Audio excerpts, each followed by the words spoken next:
در جمهوری اسلامی ایران روز دوم است که 29مین کنفرانس بین المللی وحدت اسلامی در حال برگزاری است. در کار این کنفرانس حسن روحانی رئیس جمهور ایران، معاون رئیس اجرایی افغانستان مهمت گرمز، رئیس سازمان امور دینی ترکیه، وزیر افکار اردن و مهمانان دیگر نیز از دست کم 50 کشور جهان شرکت دارند. هیئت بلندپایه از تاجیکستان فیض‌الله برادزاده، رهبر مرکز اسلام شناسی نزد پرزیدنت سید مکرم عبدالقادرزاده، رئیس شورای علمای مرکز اسلامی تاجیکستان و سلیمان دولتов، رئیس کمیته دینی جمهوری تاجیکستان نیز در این کنفرانس حضور دارند. همچنین محیدین کبیری، رهبر حزب نهضت اسلامی تاجیکستان در این کنفرانس حضور دارد که طبق بعضی معلومات‌های معتمد قرار است با شماری از رهبران جهانی اسلام در حاشیه این کنفرانس دیدار و گفتگو کند.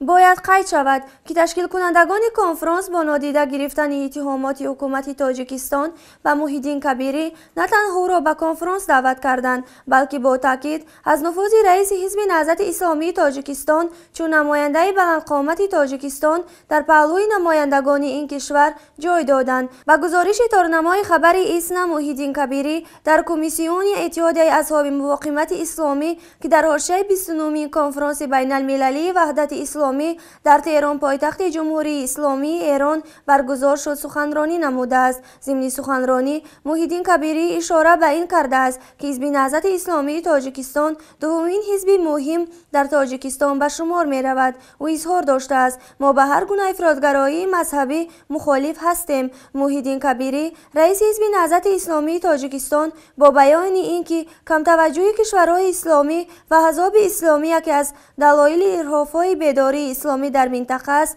تاکید کرده است کشورها باید توجه بیشتری به مردم خود داشته باشند. حسن روحانی رئیس جمهور ایران ضمن سخنرانیش در این کنفرانس گفته است مسلمان‌ها باید برای احیای آبروی دین خود که از اعمال گروه‌های چون دولت اسلامی آسیب دیده است تلاش کنند. حسن روحانی از کشورهای اسلامی هم انتقاد کرد که در برابر کشتار و خونریزی در سوریه، عراق و یمن سکوت را اختیار کردند. 29مین کنفرانس بین المللی وحدت اسلامی زیر موضوع بحران‌های قانونی جهانی اسلام صبح روز یکشنبه 27 دکبر 2015 کار خود را آغاز کرده روز سه‌شنبه 29 دکبر به پایان می‌رسد.